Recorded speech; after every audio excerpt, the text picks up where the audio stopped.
Hello, kiddies. This is SYNTHADDICT. Welcome to CLOWNFEST 13. Okay, everybody, welcome back to SYNTHADDICT Synth Cave, part 2. You saw tons of stuff last time, so I won't repeat anything if I can help it.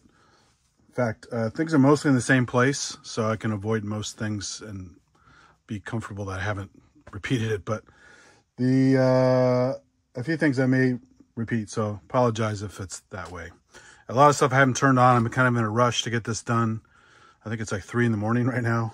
So bear with me here. I'll make it as fast as I can. I know you want it like 15 to 20 minutes, but here we go. So this is my current mobile modular setup. Usually I have 2 pieces that I go to EMOMs with or do at home. I have a third one that has some extra modules. Some are older ones that I bought. Some are just weird special purpose ones like this random module from PtAC. Really, really weird. This other PtAC system one, which is kind of a fancy radio playback one. It's really samples, but it acts like a radio, and you can interrupt it and do weird tweaks on it. So it's quite fun, but it's a big module for what it does. But I used it a lot when I first got it. And other cool stuff like Zadar, which is really powerful, but I still have to learn how to use it. And SID Guts Deluxe has a real SID chip in it. You go crazy with that. It's actually a full synth voice right here. There's micro elements. So it's the physical modeling thing in one box, shrunk down from the original mutable instruments one. I got original mutable instruments braids, which eventually became plats. And so a bunch of other stuff. The maths module, morphine terrarium, cool stuff. Noise ring. This is actually replicating some Buchla style stuff. The source of uncertainty. You use noise ring. This one's really cool. It's called Let Splosh. It does like math functions on CV. So you can basically just get whacked out stuff that you could basically have to program your ass off to get it to do it. But it does it automatically with all these little variations and stuff. Steppi's a really great gate sequencer. So it's only gates. You still have to do some CV stuff, but it's really cool for doing rhythms. And I have a bunch of these sideways modules. These cool adapters they make for the 1U rail for stuff. If you don't, this is cool. This is the myosensor one. Or reads your muscle stuff. You put on your face, you put on your arms, you flex your muscles, and it sends out CV signals. So it's pretty fun to tweak stuff that way for performance. And of course, Panharmonium, one of Dave Rossum's best modules. It just does wacky, wacky stuff. So there's a bunch of weird stuff in here I don't use as often as I used to. This is more my core set here. But it's oscillators put together with some sample modules and some other kinds of sequencers. There's a touch sequencer in there from Modcan, which is really cool. Batumi, nice 4 LFO unit. Bunch of other stuff that's kind of hidden in all this spaghetti. I didn't clean it up, but pretty wild stuff. And then down here is more this is my hex mix with the hexpander. So I have six tracks plus an additional 4-track expander and a mute module made by DivKid with the guys who make the hex mix hexpander. It's Bafaco. And so I got, this is a Portuguese company, this is a Spanish company. I've got German stuff here. There's a Waldorf wavetable guy here. Got some original mutable stuff. That's a Clouds. I've got stuff from all over the place, different countries and such. Some of these are made in North America. But yeah, good fun stuff. Good all-purpose stuff. And then I can use some accessory stuff here in a small case. This is a Behringer recreation of the Roland 182 sequencer.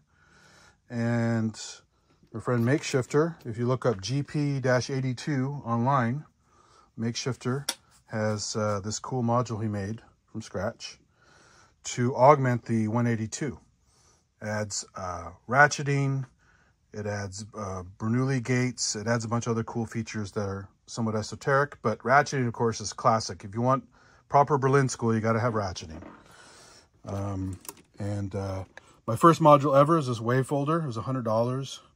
And I was going to use it for like sound effects and stuff. And then this grew into this shit from the gas and the fun and the sound exploration. So after a while, you just kind of go nuts.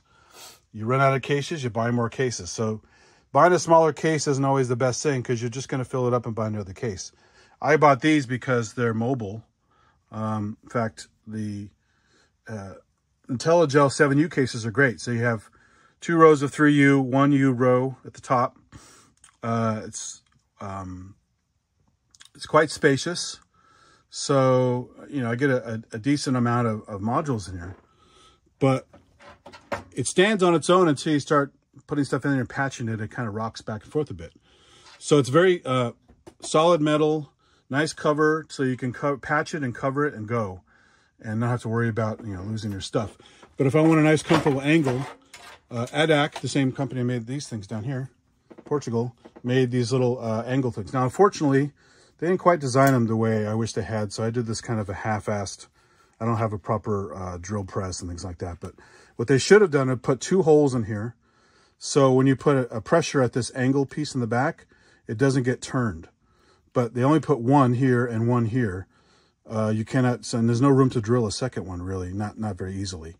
So I basically had to put a C-clamp on it, cramp the hell out of it with the gaffer's tape. And because the C-clamp sticks out, I had to add this pad so the back of the thing sits flat.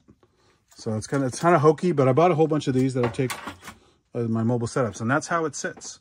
And it's very sturdy, and I can sit here and tap on it, push on it, play it, no problems. And it all comes apart very easily. It goes in my bags along with my my overhead lights. I have these little ring lights I put on the handles, so I have my lights in the room when it's all dark. I can see exactly what I need to do. And I have this little kit with me as well. And then I have a power strip with the 3 power modules for the 3 units. I don't usually take this 4th one out, just too much stuff to carry, because I often have to walk long distance to the gig through rough areas in San Francisco, like the Mission District, if you know that. Not a nice place. So you want to be mobile, you want to be quick. You don't want to be carrying a bunch of crap and worry about a bunch of weirdos out there. But this is basically like a kind of a cheap Pelican style case from Amazon that somebody had added the rails to. So, and it even had the power supply already in it. So that was a nice find online. Sometimes people make stuff for you. You don't have to do it yourself. So that's a modular setup as quickly as I could go through it. So sorry if that took too long. Pass all this stuff over here you've already seen. I rearranged some of this area over here so you guys can see some new stuff. And shout out to my buddy Matrix. Got to put him in here because he's great for promotions, and I learned a lot of stuff on his website. So free promotion. So sometimes you want to do some manual stuff. You want to do some old school stuff, or you want something portable, no batteries. You get a melodica, little Hohner melodica. It actually has a mouthpiece thing. You can blow right into it directly, or you can add this little hose thing on the top. Put this down on a table, have the hose go up to your mouth, and you can play the keys hands-free from the, you know, holding to blow on it. It's just on the table like a normal keyboard, and this hose lets you do that. So it's kind of cool little thing. And it was pretty cheap in this little case, so it's a portable unit. Quite nice. And then we got some other fun stuff. One thing fell down here. This is, speaking of modular, but you can use it for other stuff too. This is the Coma Field Kit. These wooden boxes hold some little goodness here. And you have a mixer, you have some LFO stuff, you have some effects, you have some servo controls. You can actually hook up servo motors to this and make the servos rattle around a box in time with something else, or tap some kind of a harp, or put inside a piano, or on a drum head, or whatever the hell you want, and have everything sync to your modular with all these weird kind of stuff. So some of it's audio, some of it's CV, some of it's gate, some of it's controlling motors.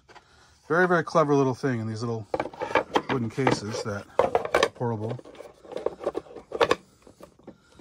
And let's see, Coma Field Kit, K-O-M-A. It's a German company. They also make a spring reverb that comes with it when you buy the advanced set. And spring reverb tank you would find inside our 2600, a good guitar amp, stuff like that. What's cool about it is it's not just a spring reverb, it's open. So you can actually scrape, pluck, bang on the strings, put the servo inside it. There's a great Heimbach video that he did that made me buy this whole kit. It's pretty fun. But what's even more fun is because you have, you know, voltage created from various other types of sensors. You can buy this little kit on Amazon, and you can get temperature sensors, moisture sensors, humidity sensors, same as moisture. You can get pressure sensors. You can get light sensors. All kinds of sensors. You put little wires on them, make plugs on them, and plug them into your field kit, and you have a whole weird environmental kit to get wacky with your tiny little modular. And of course, it also communicates with proper Euro rack as well if you want it to. But it's a nice little standalone kit if you want it to be. Then other fun stuff. MIDI guitar stuff. So it's an old Roland GR1 guitar synthesizer. Takes the standard 13-pin hexa pickup. So you have 6 strings, special pickup on your guitar. Gives you 6 individual strum controls, essentially. It picks up each string individually, so you can do polyphonic, not just monophonic. And it tracks very, very well. And you have your standard, you know, put on the floor, and you have your preset settings and some other fine-tuning. It also has, of course, you always expect MIDI out, so you can use it to go to other stuff. You're not stuck with just what the sounds are in here. You can MIDI out to the world. So, very cool. And you can get dedicated guitars like this iGuitar. Really, really nice iGuitar I bought from a friend years ago. This thing is probably $2,000 when it came out. It's very high quality. You know, it's 13-pin. So you can use it as a regular guitar, use it as 13-pin, whatever, run it right to this guy, and it tracks very well. You don't have to use any guitar sounds at all. You can use it totally for synth. But then if you want to get crazy and standalone, you can get one of these oldies. This is a Casio PG380, built-in IPD brain, so it's the advanced version of the CZ line of synths. It's the VZ. So you have the VZ10, VZ8, there's a VZ10M, and a VZ1 keyboard. So they put the brain of that inside this guy. That's a little control panel there. And you have your standard controls for tuning and tone and stuff, but see that extra pickup at the bottom there? So you get the 3 pickups here and then an extra pickup at the bottom. That's your pickup for the MIDI/synth. So you can do MIDI out, synth out, guitar out, individually or all at once. And for 1987 or so, it tracks really, really nice. So that's kind of fun. I'm not a great guitar player, but it is fun to use it for expression, to play different weird little things. And I have other guitars like that one down there. Stuff like that. This one I won't take out of the kit. It's just too much crap bundled together. It's a Moog Theremin. So if you've seen the Moog Theremins before, this is the portable version that adds USB MIDI functionality. And it has presets and an engine built into it, same as Animoog on the iPad. So really classic, basic theremin type sounds, or whacked out high-end synthy sounds with effects and all that kind of stuff. So it's quite nice if you're into theremins. And again, it's experimental. You don't have to know how to play. You don't have to be good, practice your ass off. You can just have fun tinkering with it. Other fun controller type things. WindSynth. So this is a Silphio wind controller. This is made in France. The company currently has a Kickstarter that's in progress for the Anima Omega. It's a polyphonic version of the Anima Phi, which is a monophonic. It's like their version of a Korg Prophecy, but it has some extra goodies in it. They put that engine in here. So it's a physical modeling, sampling type, mostly physical modeling, synth engine. You got like, I think 50 presets baked in. Every time they do an update, they give you more presets. So I think I have 50, maybe 60 presets on here. And because it's almost like a Rolly C-board, you have like 5 degrees of control. You have this ribbon here. You have, it's kind of embarrassing, but when it's in your mouth, you can do this motion like this for vibrato, because it has accelerometers in it, right? You can do tilt. You can do roll, this motion and the thumb, and some stuff on the back, all at the same time. And the presets actually take advantage of that, which is pretty crazy. Everything from realistic flutes and saxophones to just whacked out stuff to crazy Moog styles, you know, bass ass sounds to screechy stuff, sound effects, you name it. It's a whole lot of fun. It doesn't have a byte sensor on it like you'd have on a Yamaha WX5, which is more like a sax type thing. So this has a mouthpiece more like one of the older Iwis, the Akai Iwis. I think the newer Akai Iwi has a byte sensor or some kind of thingy here, but the new Yamaha stuff and some of the older stuff has a byte sensor. This is more simple, but it's a hell of a lot of complex stuff to do on the box, on the kit itself. And it even has a little screen in the back. So that's how you navigate your patches. That's how you tweak your scale, you tweak your sensitivity, all kinds of stuff. So it's got a little thumb thing here so you can hold it, and it's got a strap you can put on it if you want to be hands-free for a while. This actually is a button here. Looks like a logo, but it's actually a touch button. And that's like their shift key combination with some stuff here. You get your screen controls. So very cool little thing. It even has a wireless function because Bluetooth MIDI sometimes is fast enough, sometimes it's not. So people who use stuff like this are very demanding, like wireless guitar people are very demanding. You don't want a Bluetooth guitar when you're on stage beaming to your amps. It's too slow. There's too much latency.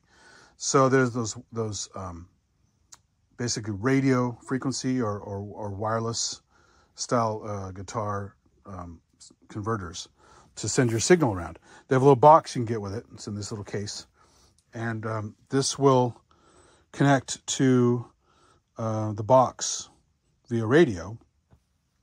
And then this has MIDI, proper MIDI out and some other stuff on it, audio connectors and stuff. So you can use it as a base station to hook your stuff out. There's also a built-in audio jack for headphones or for audio out recording, and it runs on battery. So this is a fully portable unit by itself. This is just an extra goodie if you want more stuff. You want to hook it directly to DIN 5 MIDI stuff. So you don't have to do that, but so that's fun. Then you get fun stuff like this old, you saw my guitar in the other room. That's also black. This is the black version of the Casio MIDI sax. For some reason in Japan, they had a lot of special edition black model stuff. So right now the mouthpiece is off this one, but there's usually a stick out little triangular mouthpiece, but it will still work with this. And it's just it's a silly looking thing with a built-in speaker. The tones on here are quite good. It's actually very warm sounding, analog-y kind of tones out of this guy from the Casio for doing some basic sounds. But the beauty of it is just turn the speaker off, turn the volume down, do a proper DIN 5 MIDI out, and the world is your oyster. Very cool. So I had this long before I had the Sofio. But, it's more cumbersome, more limiting. This built-in sounds aren't so great. So, also they're kind of unusual. So I don't want to ruin it and then have to go track one down again. And then speaking of guitars, there's other guitar type controllers. This is the Jamstick Plus. So it looks like one of those little guitar things you can just practice to get work up your calluses and get your fingering down and just practice to get the fingering down. This actually properly strums. So it tracks all these with this little built-in pickup. It has a button down here for palm mute. So you can do palm muting with it. It has a little controller, so as you're holding it like this to play it, assuming you're right-handed, you have this D-pad up here to do all kinds of cool stuff while you're hooked to an iPad or a computer or something like that, because it is Bluetooth. And it's very good Bluetooth. It's not laggy. But, obviously wired is the fastest thing, but this works quite well. And I've used it on really weird synth apps on the iPad. And it's portable battery, rechargeable battery, or just add some AA batteries inside of it.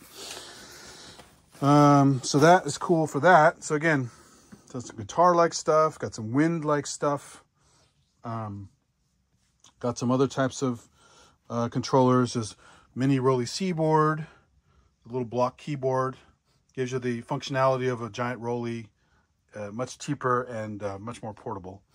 And they're magnet mounts, so you can actually put them together and build up a bigger unit if you want to. Next to the IOPZ, another standard portable unit I take everywhere. It's a mobile studio. That one is also buttons. So these are not velocity sensitive or pressure sensitive. They're just buttons. But there are clever ways using the tools and also after you play it to tweak things if you really need to. And next to it is the Artiphone Corda, which is a fairly recent thing. It's cool. They kind of took some ideas from Rolly, but with hard keys. Kind of see the lines there in it a little bit.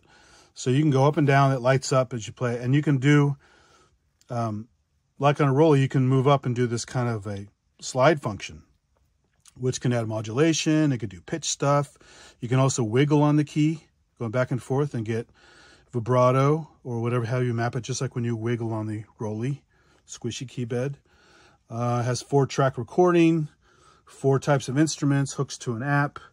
You can load your own samples in here and stuff. It's very, very elaborate. It has a little built-in speaker, which is handy, as well as headphone jack. And you hold it like a guitar or put it down and play it like a lap steel or whatever, or just tap on it for rhythms. Very, very cool little thing. I have some videos I've done a while back on my Polyevolver, just controlling it from this, and it's pretty amazing. And other controllers, you got the X-Key Air, same guys who make Witty. So the Bluetooth on here is very, very good. Pairs very well with other kinds of Bluetooth stuff, very high speed. Bluetooth 5, not Bluetooth 4 and other lower shit like some of the Yamaha stuff. And you got the ChordBot, which is Isla Instruments' first Kickstarter thing. It's they got some ideas from the Omnichord MIDI, where you have a strum bar or a strum ribbon there. You slide up and down. You have a chord section down here that has some hard-coded chords, but you can also kind of tweak them. A keyboard which gives you velocity but no pressure. Nice little screen with some knobbage and these pads, so you can play it like rhythms. Map chords onto the things like how you do on an M3 or some other kinds of Korg devices, like a couple slipping in my mind right now, but that's ChordBot. Pretty cool.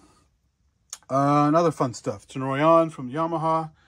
It's a sequencer. It's a MIDI brain if you hook a keyboard to it. It's a rhythm box. It's an incredible 16-part, 16-track, 16-page sequencer for modular, anything you want. Good MIDI implementation. I have a bunch of videos on that if you want to see more about that. And of course the SQ1, little Korg guy, very portable. Also can be played like a little keyboard, but it's mainly used for sequencing, MIDI, CV gate, all that good stuff. It even has some stuff, some sync to hook to Korg Volcas. And it also has a Little Bits plug. If you know what Korg Little Bits are, it was an experiment that Korg did with the company Little Bits to make synth modules that snap together with magnets.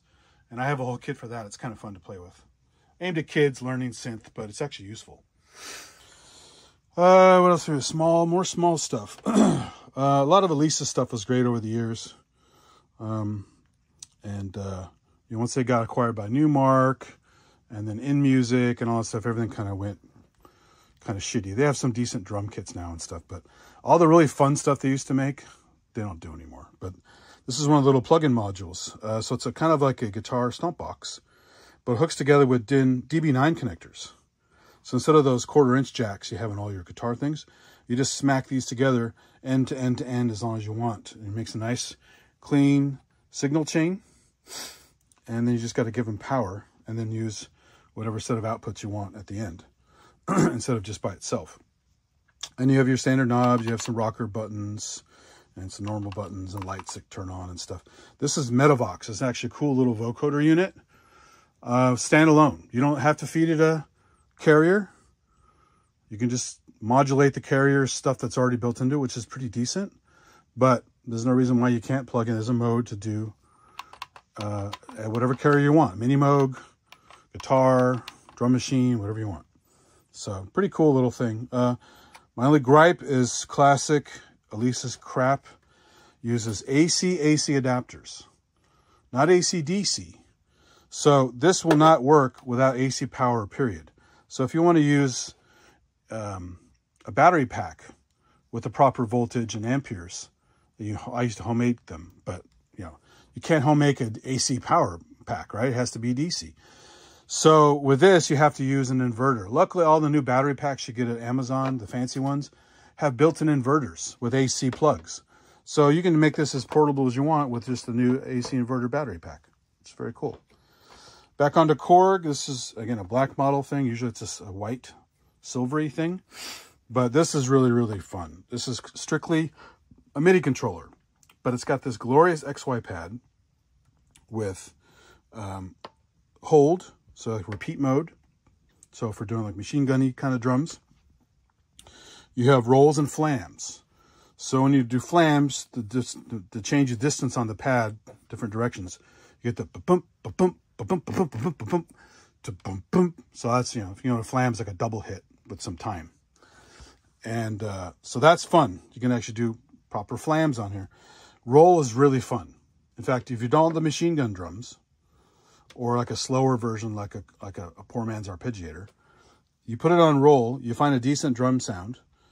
You can even lock, there's a hold thing on here. You can lock a pad, hit it, and then just start doing this kind of fluid motion with the pad. And as you get a rhythm figured out, you can do these beautiful drum rolls that don't sound like machine guns. And they're not even for multi-sample, multi-layered drums. It's just the way the volume works and the velocity effects on here when you do the roll. Very cool. One of the things I discovered years ago using a QY100 hooked to it. Really, really fun. So that's more of that stuff. This is more small crap over here. Of course, you got a microcosm, the official cheat code. Anything you plug into it sounds amazing.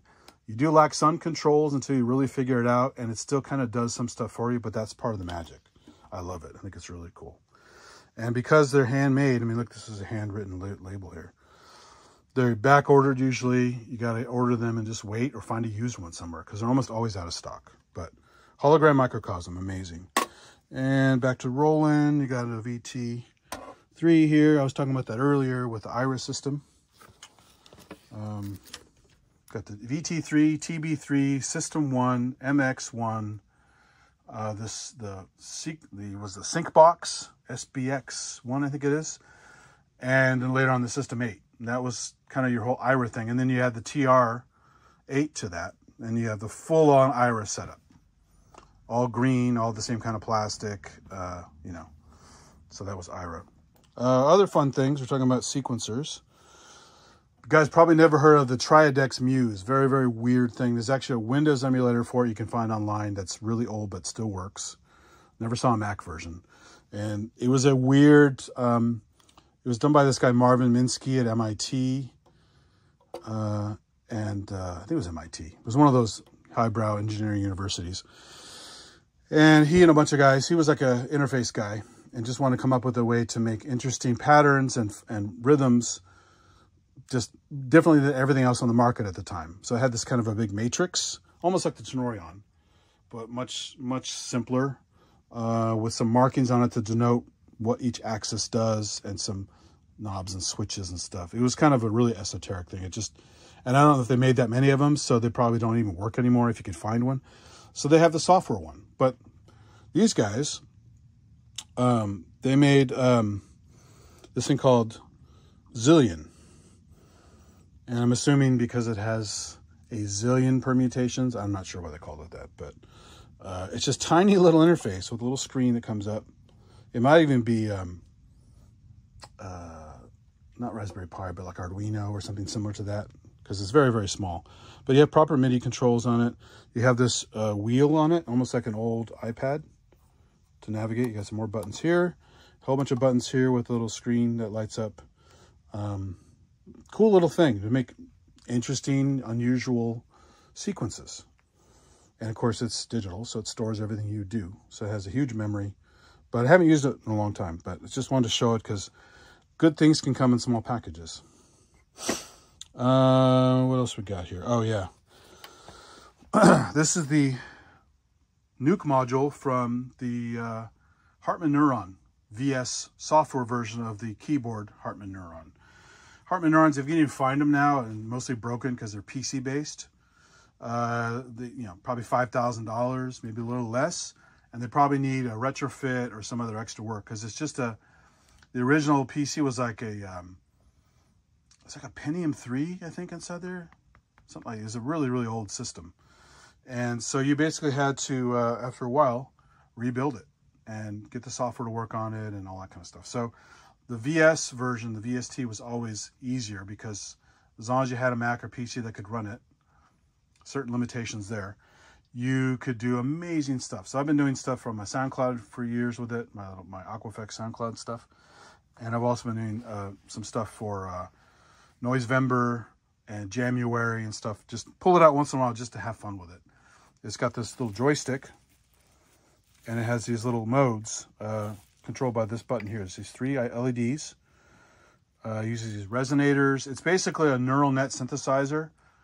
How much it's really doing that is always kind of debatable, but it is interesting because you can use the model maker, bring in samples, it analyzes them, converts them into partials and amplitudes, harmonic partials and amplitudes, and it's basically synthesizing whatever sound you feed into it. And then you can use these mathematical functions with the resonators, along with some of these knobs and some of the other stuff on screen with a mouse, to get nuts. It's just a really cool, it's very digital. So if you hate digital, you'll probably hate it. But I mean, Hans Zimmer loves it. He was one of the early customers. It's designed by Axel Hartmann. In fact, it was the Hartmann Neuron. So it was his own company. Axel Hartmann's famous for doing the Waldorf stuff. Fix that. There we go. So Axel Hartmann, amazing designer. And in this case, the same guys who make SYNTHADDICT company is a German company. They're the same guys who worked on this project. So there's a guy who keeps this alive on Facebook for Mac called Hartmann Neuron Users Group, I think. I haven't used it for a while. And there's a current Mac version, which it doesn't work on the M series, the Apple Silicon, but it works on everything up to, I think High Sierra or something like that. And then you get into some of the other fun stuff. Speaking of fake synths, this is Synth 9 from Electro Harmonics. Really, really nice. You can see the names of the plugs there. They're based in presets. So really, really nice. I've used it on a couple demos a while back. You can find that. Other guitar stuff, you got Hatsune Miku, the virtual Japanese pop star. This is the Miku Stomp. You can feed a guitar, a microphone, anything audio into the input. And it actually adds Japanese phonemes to anything you do. And there's some ranges of different phonemes you can do. There's like a randomizer as well as some actual specific limited phonemes. And it's very funny sounding because, if you don't speak Japanese, you don't know what's going on. Okay, I'm going to take it off the gimbal. I think the gimbal I needed to charge. Sorry about that. It's a little shaky the rest of the time, but we'll be okay here. So yeah, Miku Stomp from Korg, Japan. I had to order this from Japan. Haven't seen them anywhere in the States. So you could probably still get them online, but I think they went up because they're kind of weird and unique and it's specific. So if you don't like it, you'll hate it immediately, potentially, but I love it. I think it's hilarious. Also weird. You could also run this through some other effects and it doesn't even sound like Japanese. And some more Earthquaker stuff. Afterneath is a really nice reverb. They have a newer version than this. They also have a Eurorack module now for Afterneath for Eurorack, which is really cool. And this is Bit Commander. It's kind of a bit crusher, thickener, layering. You can like add low oscillator, high oscillator, stack it, mangle it. It's really a lot of fun. It makes a guitar sound more like it's going through some crazy synth effects, even though it still could sound like a guitar. Or you can run a synth through it or whatever. And then more Sonicware stuff. Sample Track's actually a cool idea. Very portable, runs on batteries, has SD card, proper MIDI, audio in out, so you can do a microphone as well as keyboards in, sample into it, and nice little pads that are velocity sensitive, tons of controls, little knobs, D-pad, nice little bright screen. They kind of copy some ideas from Electron, Digitact. Until recently, the interface was impenetrable. If you're used to certain paradigms, some people love it, but if you're used to a lot of other interfaces, especially Electron, which can be tricky, but you just get used to it, this was very odd. So I just haven't used it much. The only reason I got it out recently is something I forgot to pull out of the bag here. Is this beauty here, which you can make, you know, it's compatible with the sample track because you can make kits on the sample track. Bring in your drum sounds, whatever you're using, any kind of percussion. Bake out your sample kits, your drum kits, and put them on this new ELZ1 Play. This is from Dr. Uendo's website, not the Sonicware website. It's kind of a trial product. It's an expansion of the original ELZ1, which is kind of an OP1 knockoff. So it had some Swedish ideas with some Japanese changes to it. But I mean, when you check this out, beautiful screen, full color. This is one of the engines here.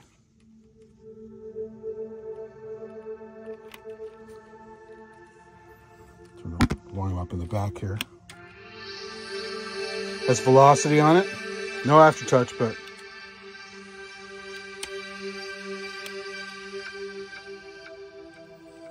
so easy to do patch navigation. It's got a 4-part looper.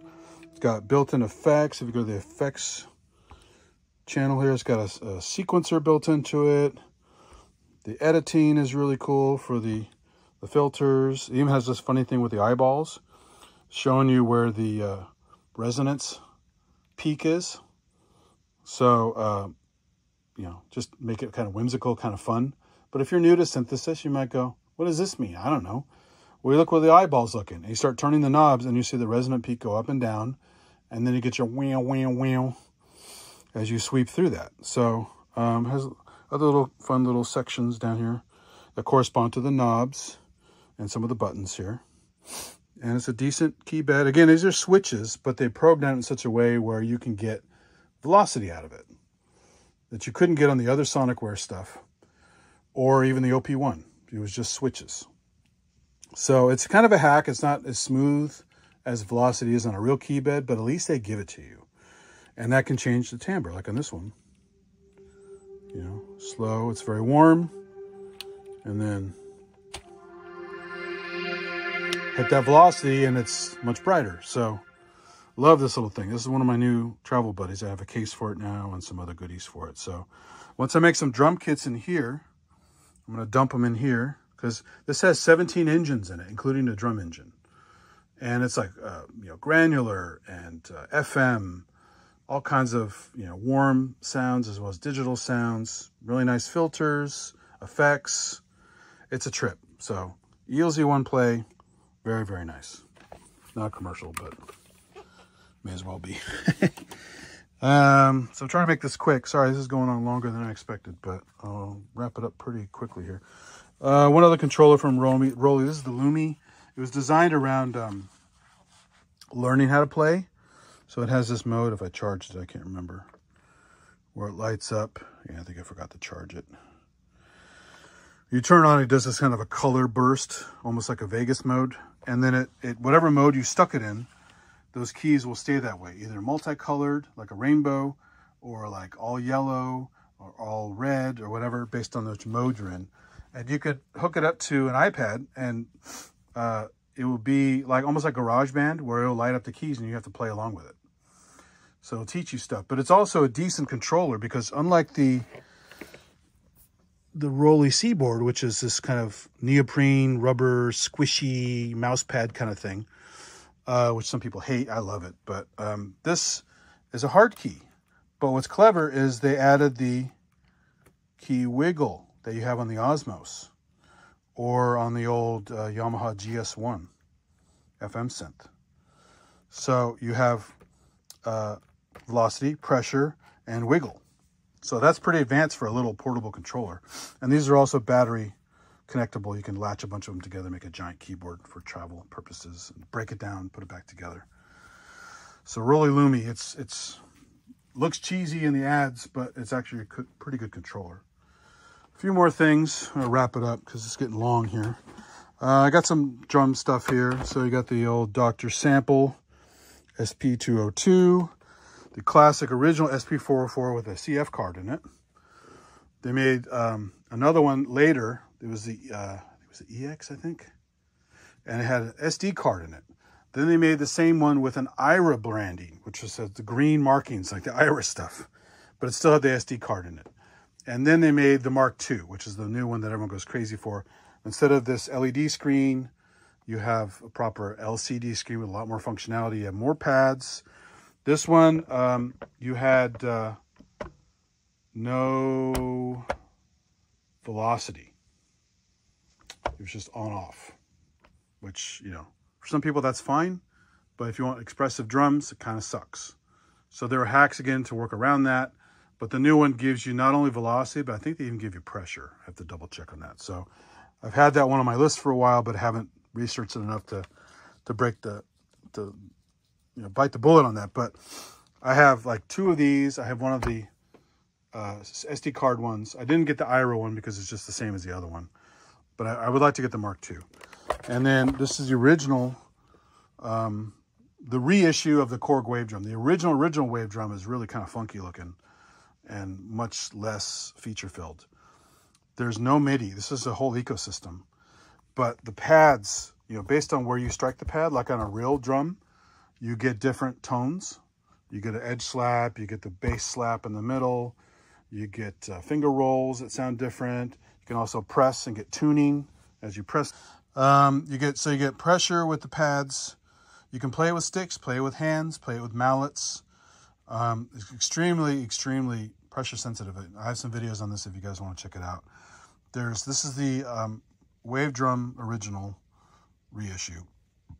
So they just call it Wave Drum. There's Wave Drum Global, which is double the number of sounds. So it has all these international sounds on top. This one has some, but that one has like double the sounds. Lots of African, lots of Middle Eastern sounds, a lot more orchestral sounds. So a lot of everything. And it has proper synthy bits in it and layers. So you have to explore and just see what you get out of it. And there's some rudimentary editing you can do on it, but it's a really amazing expressive box. Plus they give you these little knurls on the side. So you can play it with a stick. They have a fine one and a coarse one. You play it like a gyro. So you run your stick or whatever you happen to have, that's like a pencil, whatever, up and down that thing. And there's a built-in contact mic. So you can actually have a preset where the head has all kinds of pressure zones and stuff based on where you strike, how you press, how you do aftertouch to do one thing. A contact mic in the frame does a totally different sound. So you can use your knuckles to knock on it. You can hit it with a stick. It will pick up these vibrations from the knurls here as you rub across them. Very expressive thing. Super cool. But again, no MIDI. And this original model, the volume is a little low on the output. You got to crank it. The Global, they fixed a volume issue. And it has more sound. So if you're going to get one, get the Global. It's very nice. My current favorite, way beyond this, is the ATV A-frame. I don't have it out right now, but definitely look that up. I have a bunch of videos on that as well. I used it for hardware jams and other demo videos that are pretty amazing. These are kind of unusual. Waldorf 4-pole. So there's a 2-pole out there. This is the 4-pole. So much fancier filter setup, has more options than the 2-pole has on it. I think more modes. Other than being 4-pole, it actually gives you a lot more modes. And it sounds amazing. For something that looks very digital and very primitive, it sounds incredible. So Waldorf 4-pole, very nice filter module. It's not like the Sherman filter bank. It's a very different thing, but it's the same kind of idea. And then you got, here's a vibra slap. For those of you who don't know this sound. So it's the classic vibra slap. Used in a lot of tracks. This is, and again, it's not charged up, so I can't turn it on. This is the Beat Thang from the Beat Kangs. So the Beat Kangs, kind of hip-hop group, sampling guys who made stuff for Zoom, a couple like the Street Box and a few other their little drum machines. They had a little standalone product they made with some other company. This thing's heavy. I mean, it has a really nice battery in it. It's built like a tank. It has pads that look like another thing I'll show you shortly. This pentagon pads, which are very unusual. It has these nice little knob controllers here. Big bright screen. Here's the special thing that's unique. It has a pitch bend wheel and a mod wheel on the side. So when you're playing synth sounds, you can treat it like a synth. You want to tweak your rhythm sounds like a synth, you got those controls there as well. It's got like extra MIDI ports on it. It's got like Neutrik audio on it. So it's a high-end audio out, not just 1/4 inch. USB, fully functional. It was never 100% finished. A lot of people complained about it. I've never had any problems with it, but some people complained that, it was kind of abandoned. It was one of those not well-funded products, not well marketed. And by the time people realized how cool it was, it disappeared. So I was lucky to get one used pretty cheap. What else we got here? This is the MMT8. So Alesis, again, made really cool stuff in the old days. 8-part MIDI sequencer. Very easy to set up. Hook any gear to it over MIDI. Got your 8 parts right there. You can mute them in and out and make 8-part tracks like you do with an 8-part looper these days or something. But all MIDI. So very, very cool. Again, Alesis, the good old days. Moog Werkstatt, you guys have seen that before. This is the one that they sold at the MoogFest. I got it used from somebody. The newer one is slightly fancier, but it's the same idea. It was a kit you put together. It's got a little patch bay here on the side, some extra goodies on it. A couple other things here. Sorry, the light's a little low here, so I'm gonna have to pick them up. Alesis, again, made crazy stuff. This is the Ineco. I mean, look at all the... Pause it. You could probably you could probably pause it at some point if you want to come back and read this. It has so many algorithms on it. It's crazy. Ring modulator, phase shifter, and flanging, all the delay effects you'd expect, and reverbs, and all kinds of other wacky stuff. Distortions for guitar, and it's just a trip. It's a tiny little box. Now, again, you got to use AC adapter. It doesn't run on batteries, but very, very cool. V Machine was an Australian company's version of the, oh God, I'm drawing a blank on the name now. It was a rack mount unit. I have one around the corner, but I can't see it right now. There's, it was like a Linux computer with a front end on it. You could load VSTs from Windows in it, and it would authorize them. And you could use it it's road hardened computer in a case, and you could use your VSTs, obviously without not a big screen. So if it's a VST that needed a lot of interface and you didn't want to hook a computer to it, you're kind of on your own. This one didn't really have all the computer functionality like the other one does. And again, I'm drawing a blank on the stupid name, but this was their version of it. So I have some stuff that you can't get anymore. Like I have Camel Audio's Camel Space and Camel Fat. All that stuff is gone since Apple swallowed them up. But I have them loaded in here, so I can actually play with them without a computer. It's very cool. Original Boss VT1. So you saw a VT3 behind me. There's a VT4. There's also the mini one. It's part of the the Roland Rolka series, little mini Volca type effects. This is the original, fully manual with all the sliders. It has memories, has the robot feature and stuff like that. There's all kinds of audio connectors and stuff. But this is the original. And I got it from a DJ. Guy on Craigslist from Arizona is a DJ. Sold them online. And it came perfect condition. I played with this a ton before those later ones actually came out. Yamaha QY100. So this is another portable workstation. These actually are playable keys with velocity, believe it or not. These are rubber keys. You can play polyphonically with velocity. I did an NXS cover of, what was it? Never Tear Us Apart on here once. Sounded just like the fucking track, except the guitar is not really realistic, but the strings are great. It was really, really cool. The drums sounded really good. It even has a decent filter on board, but because it's all menu-based and these little buttons and stuff, you couldn't really access the filter. But I bought a little Kenton Spin Doctor, plugged in the MIDI, mapped the CCs to the knobs, and that little battery-powered Kenton Spin Doctor, I could take with this in the field and actually do filter sweeps and stuff that no one else was doing with it. So if you add other controls to it, it's pretty cool. They also added, a vocal input, mic input, whatever, for live performance. Years later, I got my Novation X Station, which I showed last time on the tour, and that has the live input as well, with effects and all that kind of stuff. So this is like the precursor of all that stuff, but in a very small case. So really cool. There's a QY70. Some people like it better. I prefer the 100 because it's a little nicer looking and has some more features. And then we get to some of the other crazy stuff. Actually, this might be the last one, I think.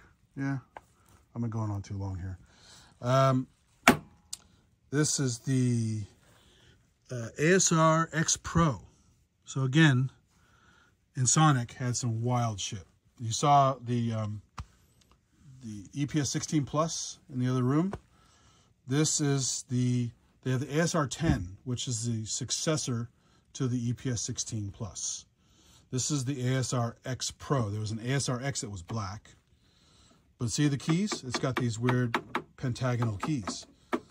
So these guys ripped off this pad thing, because this, in the hip hop community, this was huge. I even saw this live once. I went to a show with George Clinton and part of P-Funk. Bootsy wasn't there, but they were played live at the Warfield in San Francisco, New Year's Eve. And my friend had connections at Guitar Center Pro, and we got to go backstage and hang out with him and side stage watch him play. And I was watching one of the guys play one of these live on the stage, because, you know, hip hop guys with some money love this box. The sound, it has really, really nice effects unit. It's basically like the Ensoniq DP4 equivalent effects on board, really high quality effects. Great sampling engine, great pads, nice little screen. They copied some of this later into the command station, which I actually have down here. So I'll make that the last one I show, which I probably showed before. This is the, the hip hop version of that, called the MP7, the MoFat 7, because they had a MoFat module for a while, which gave you all kinds of hip hop tones and hip hop rhythm bits and all kinds of stuff. Really great samples on this from Emu. Emu made amazing stuff. So if you look at these together, they look very similar. The pads here are more like little keystone pads, but the layout's the same. The buttons, the knobbage is not as good. This has incredible knobbage because it's 16-part multi-timbral, 16 knobs for each, one for each part, plus it has these modes. So it could be your MIDI, it could be your balance and your volumes, panning, all kinds of stuff. So you have a little ribbon controller down here. This one is crazy because you have like 3 different recording modes on it for sequencing. You had live, you had a few other modes on here, crazy effects. It even had a little thing, you can put those little gooseneck lights on here. So if you're in a dark club, you could have a little gooseneck mic hanging over your rig so you can see what you're doing. Nice little screen. It's kind of like a ship in a bottle though, kind of the Roland stuff where you have tons and tons of layers that you just have to memorize where you are. Or use later on they had a software editor called ProDatum that would work on all the Proteus modules. This is basically a Proteus 2500 in a rack that was converted into a base module. So there's Proteus 2000 rack, Proteus 2500 tall fat rack, and then they just basically turned it down, put some end cheeks on it, and made it like this L-shaped back so it would sit at an angle. And that's your system. So it's compatible with all the Proteus ROMs. I have some blank ROMs. I could even make my own sounds for it on a sampler and dump like an E4 sampler, dump it in here. But one of the beauty things on here I discovered not until, because I never read all the manuals, there's too much shit to read. This was one of the first companies to use virtual patch cords, basically modular synthesis ideas in basically a sampler or rompler kind of thing. This doesn't sample, but it has samples in it. And it has modular patch cables inside in the programming. So you don't see it till you use an actual editor or you dive through here and read the esoteric text. But and this is like the, what is this, 96? 96 or 98, something like that. Way ahead of its time for that kind of functionality, as well as having amazing sounds. If you had a Proteus module before, you know what I'm talking about, or orchestral or world music, bread and butter sounds, all that kind of stuff. So this is the MP7. There's also a VL7, which is the techno one. And there's also a PX7, which is based on the Protean drum ROM, which is like a holy grail drum ROM. There's a silver unit. And it's amazing for drums. Nowadays, it's not that big of a deal because, you know, drums are aplenty, drums are crazy with the layers, and you know, my Machino Plus runs circles around it. But at the time, and they still sound good today, Protean drum ROM was crazy. So they had 3 models of this guy, and they're all compatible. This has, I think, like 3 or 4 ROMs in it. Some have vintage synth sounds. Some have like Hammond B3, world music sounds, techno stuff. Rob Poppin actually designed a couple ROMs for them. If you know, Rob Poppin did a lot of stuff like Blue and Predator and Indigo and all these really cool VSTs out there, as well as being a producer, music producer himself. So, sorry, I'm running a little long here. I was trying to make this like 15, 20 minutes and I just get going. So it's a good thing I didn't have more to show right now because it's way, way too long. So we'll see how this goes. I'm definitely gonna have to edit some out. So thanks again, clowns, and I will see you on CLOWNFEST. Peace out.